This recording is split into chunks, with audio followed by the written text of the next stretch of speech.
Yo,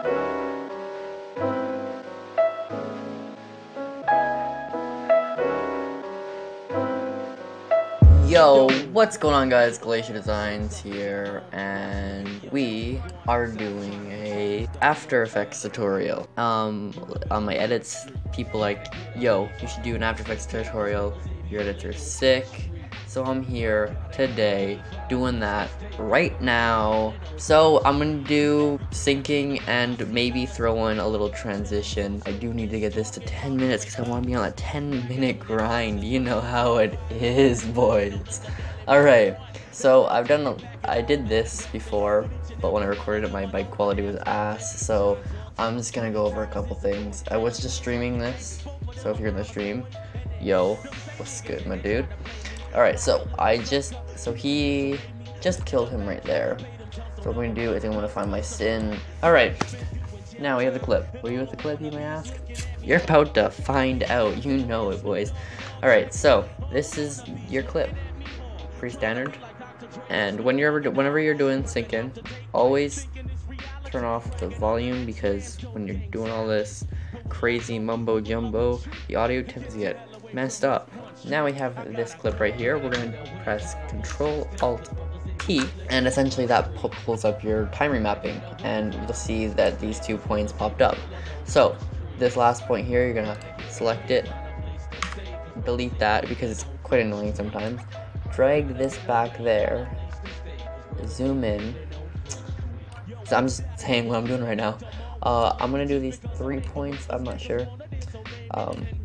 Speaking of these points, sync points, those are very useful in every situation. I always see this in edits. People usually sync to way too many points that they find in a song, like every single beat and like bass kick or whatever. They sync to everything, and that makes the edit really choppy.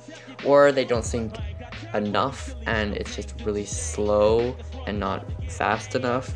So here I'll be showing you how to do the perfect combination, and with my song right now, I will play it eventually, but you'll see once we're done syncing how it will work with the song. Alright, so now that we have this over here, we're already zoomed in, and see how it's a solid frame because you deleted the end point of the clip. Well, basically we're just going to create a new one. I'm only dragging that over a bit so you can actually see the last frame. So we're going to go drag right over the numbers. You're going to click on the numbers and drag right. And now we'll go to the end when he shoots, maybe. You always want to find the points that work best. So you want to sync to things that are happening in either the clip or the sin. So I've done that. Now what we're going to do is we're going to select all of 3 of our points, and we're either going to right click, keyframe assist and easy ease, or if you have a normal computer, you can just click F9 and it'll easy ease them for you. So basically what this does is if we go into our graph editor right over here, you see how they're curved. Before they were easy ease, they were completely straight lines, so it adds flow. Alright, so now I'm going to drag this up just a little bit so it's easier to edit.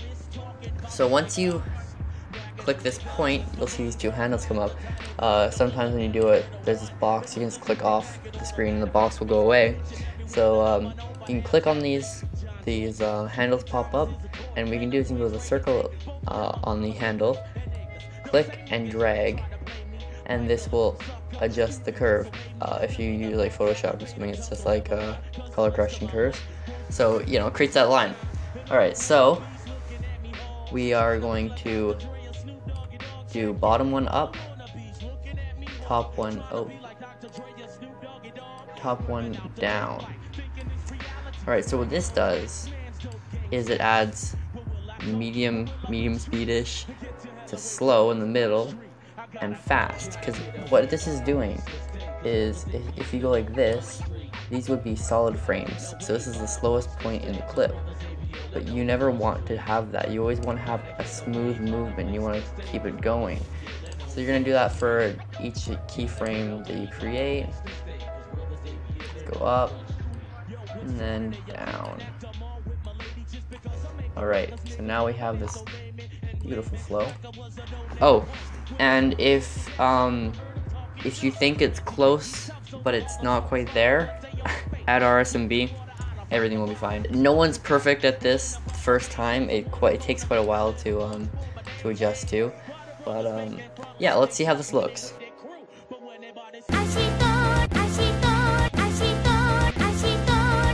Alright, you saw that was pretty smooth, and it was synced with some parts of the voice, not every single part, but you know, it worked with everything, and I'm actually kind of happy with it. Maybe going a little too fast, but honestly, it's better to have it faster than slower. Now we're doing these transitions, boys. Let's get it. So what you're gonna do is, I'm just gonna drag that over a little bit so we're actually editing it. See, this is a shotgun clip, and then it's just straight. With my song, this is pretty anime. It's best, in my opinion, either to do a slide transition or blur transition.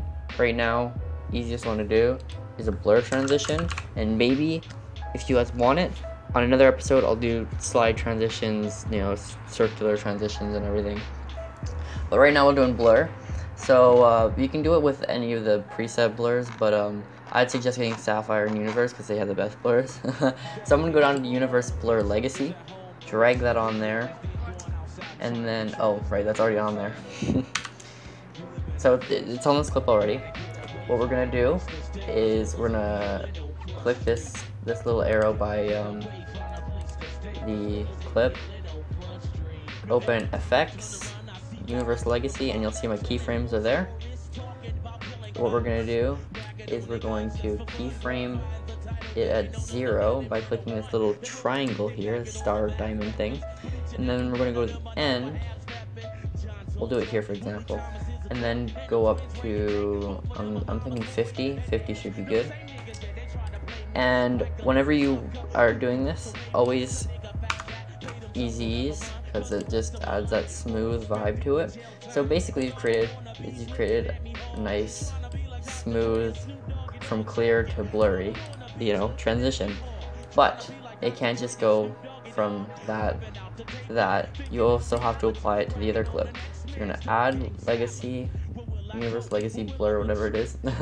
Open Effects, Universe Blur, keyframe by clicking the stopwatch, go up to about 50, 55, and then we're gonna play page down on our keyboard about 4 times should be good, and then go down to 0, and then F9 ease, and we've created a blur transition just like that. Look at that, it's magnificent.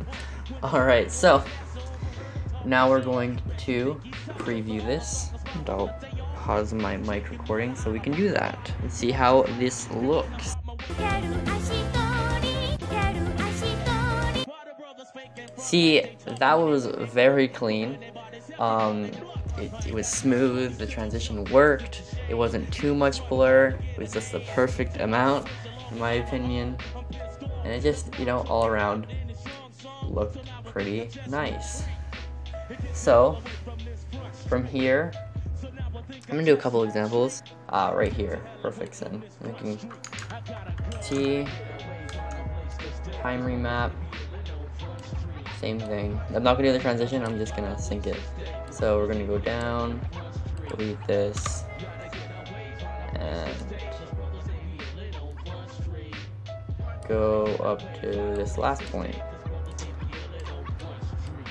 And then, remember, go up to,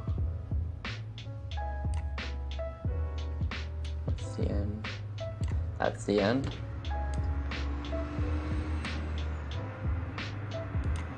Alright, add that little point, F9, you know the deal.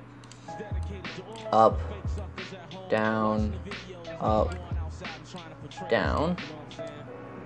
Alright, and there we go. I will pre-render this one more time so you can see, and then I'll do my outro.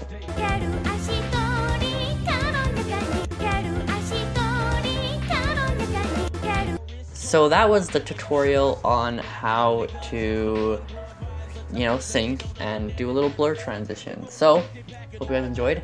This edit will be on my channel soon, hopefully, if I can learn how to speak Japanese in time. Yeah, that's been pretty much all. If you guys want to see more how-tos and other things, then leave a comment down below, and I will be sure to take that into account. If you want a slide transition, leave that in the comments below, and I will be sure to do that soon. Thanks for watching. Peace out, my home dudes. Thinking it's reality, bragging on the next man's dope gang salary. Where will I go?